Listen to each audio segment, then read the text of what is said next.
Hello guys, welcome back to once again in my YouTube channel.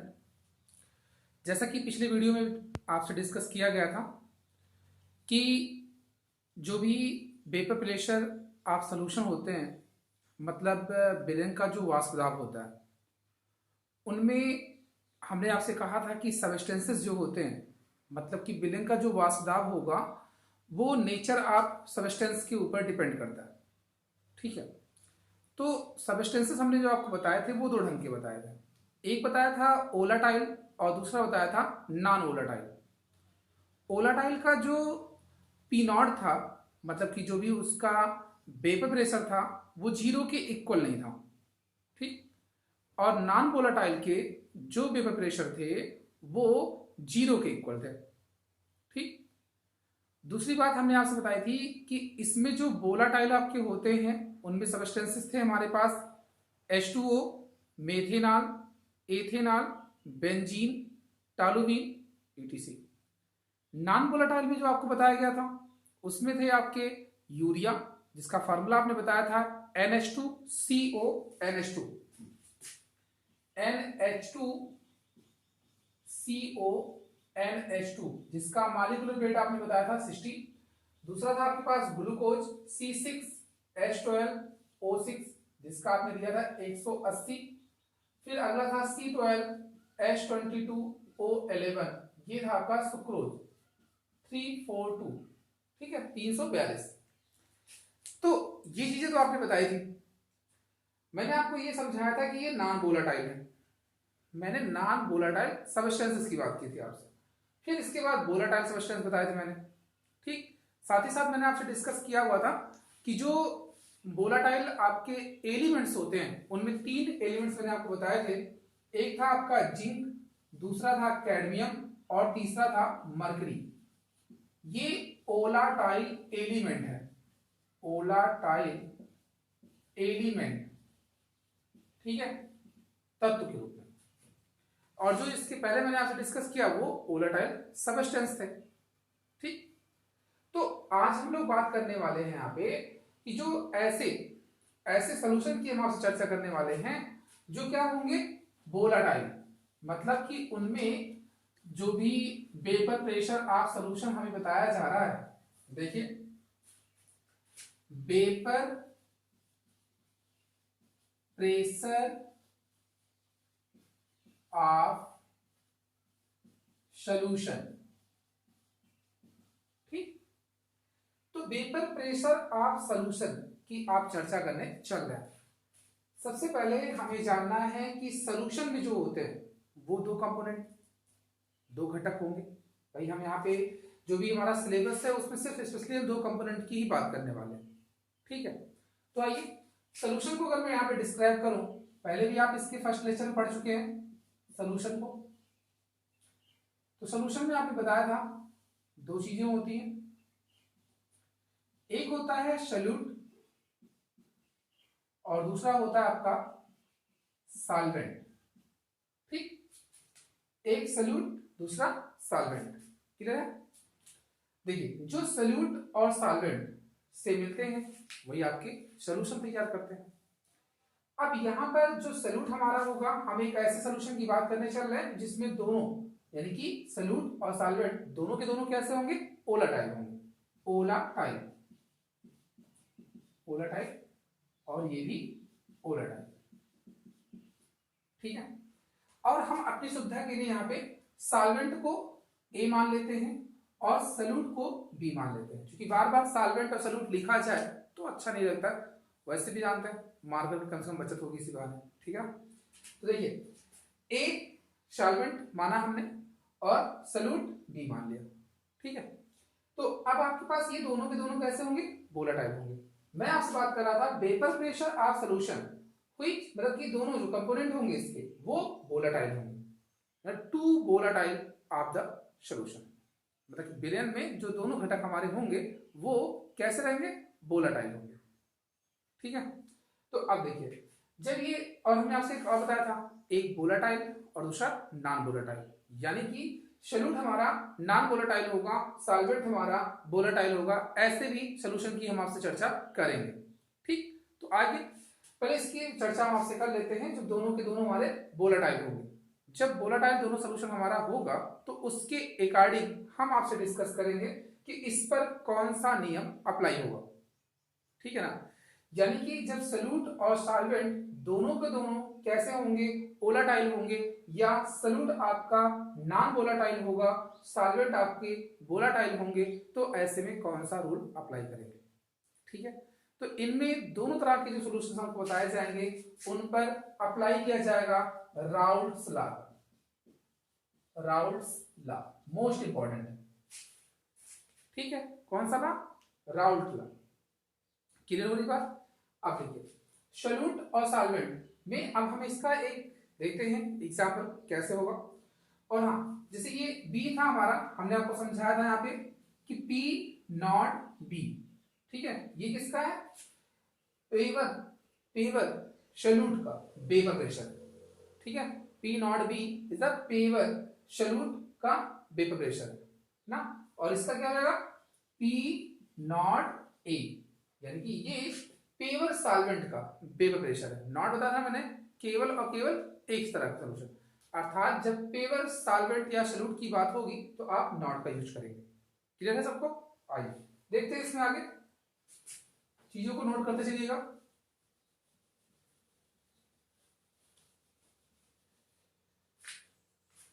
देखिए, एक आपके पास ये है सॉल्वेंट जिसमें ए टाइप की, कैसे ए टाइप के सॉल्वेंट, जो हमने बताया पीछे आपको सॉल्वेंट। ठीक है, इसका प्रेशर हो, फिर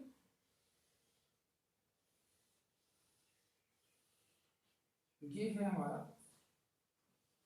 बी टाइप का जो आपने सॉल्यूट लिया हुआ था। ठीक है, ये था सॉल्यूट। चीजें इसको ध्यान रखनी है। अब देखिए, इनका जो वेपर प्रेशर होगा, वो वेपर प्रेशर जो इनका होगा वो पी नॉट ए होगा। इसका जो वेपर प्रेशर आएगा वो पी नॉट बी आएगा। ठीक है, इसका P नॉट ए और इसका P नॉट बी। जब दोनों को हमने मिक्सअप किया, एक साथ मिलाया, तो हमें यहां मिला वो था सॉल्यूशन। अब सॉल्यूशन में A B A B A B, आगे ऐसे इस तरह से। तो देखिए, अब क्या आप ये कहेंगे कि ये जो वेपर प्रेशर यहां से सॉल्यूशन का निकल रहा है, इसमें एक पी नॉट ए का है और दूसरा पी नॉट बी का है, क्या आप ऐसा कहेंगे? बताएं। नहीं।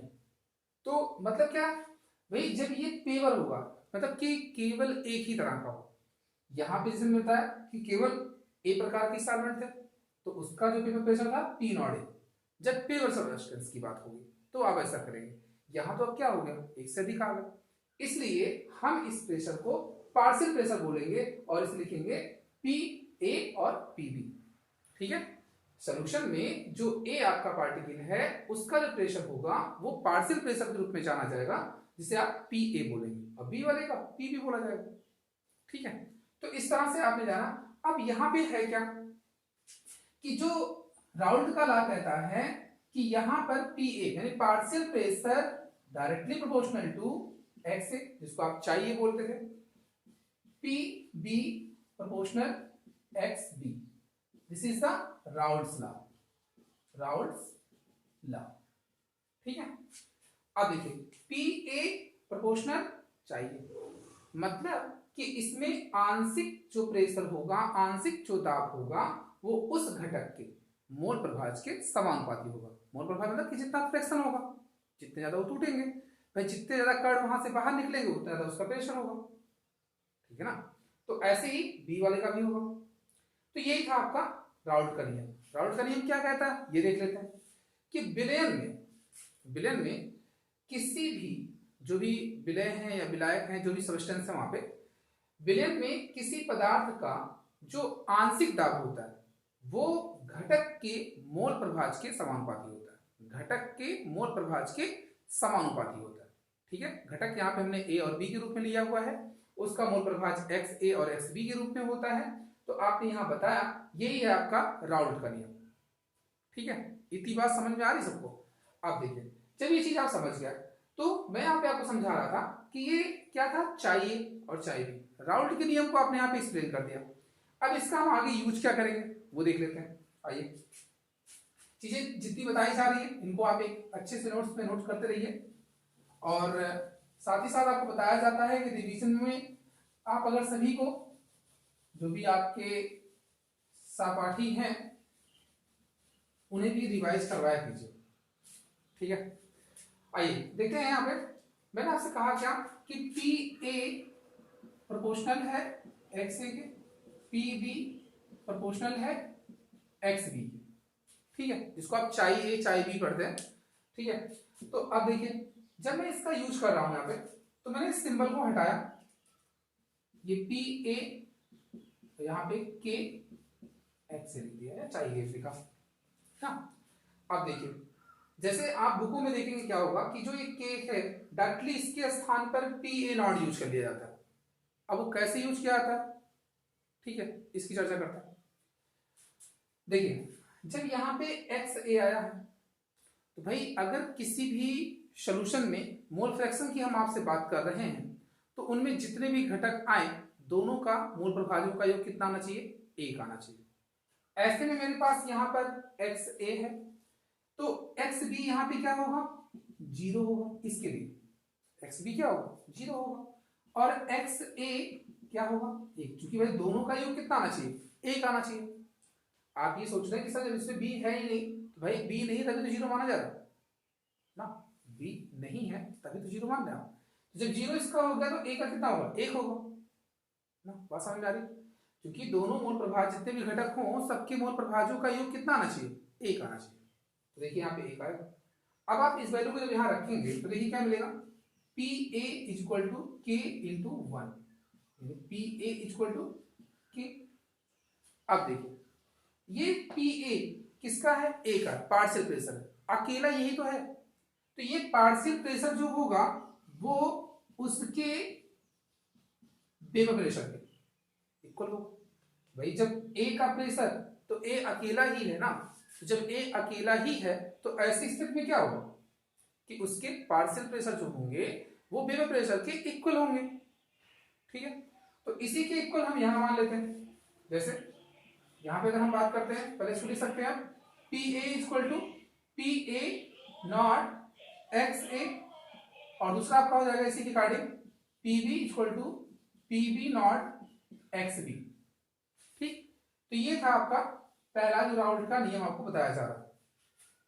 अब पिछली क्लास में हम लोगों ने डिस्कस किया हुआ था, याद होगा आपको, डाल्टन्स लॉ का।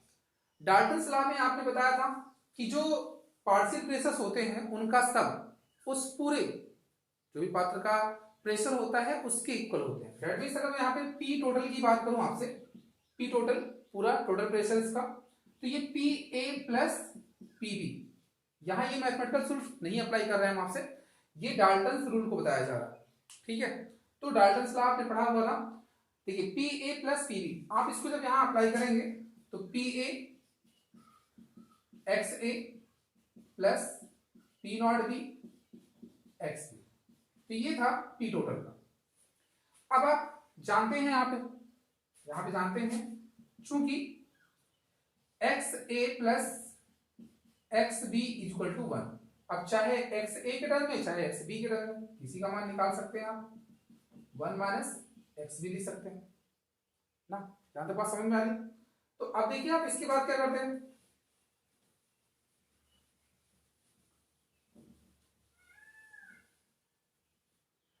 देखिए इस वैल्यू को अगर आप यहां पे रखते हैं एक्स ए की वैल्यू को, तो हो जाएगा क्या आपका P T is equal to P A not, यहां पे एक्स ए के स्थान पे आपको रखना है one minus X B plus P B not X B. अब देखिए इसको थोड़ा सा आप एक्सपेंड कर रहे हैं, P B not X B सिर्फ प्रसार किया गया, कुछ नहीं। अब देखिए इसमें और इसमें कॉमन क्या हो जाएगा आपका, एक्स बी दिख रहा है, तो पी ए नॉट माइनस यहाँ पे चलिए हाँ प्लस एक्स बी कॉमन ले लेते हैं, तो मिल जाएगा हमें P B not minus P A not, ये हो गया आपका पी टोटल। इसी पर आप क्वेश्चंस को सॉल्व करेंगे और यही है राउल्ट्स लॉ। वो भी किसके लिए, जब सॉल्यूट और सॉल्वेंट मतलब विलेय और विलायक दोनों के दोनों कैसे होंगे, वाष्पशील होंगे। ठीक है ना, दोनों के दोनों कैसे होंगे, वाष्पशील होंगे। तो उनके लिए आपको यहाँ पे ये रूल अप्लाई करना है। क्या है ये, राउल्ट लॉ है। राउल्ट लॉ क्या बताएगा कि किसी विलयन में जो भी पदार्थ हैं उन पदार्थों का आंशिक दाब उसके मोल प्रभाज के समानुपाती होता है। ठीक है ना, तो ये चीजें आपने बताई थी यहाँ। अब देखिए इसमें जो टर्म्स यूज किए गए वो क्या क्या है, मैंने आपको समझाया हमें पीटी क्या है, टोटल प्रेशर है। क्या है, टोटल प्रेशर है किसका, सॉल्यूशन का टोटल प्रेशर है।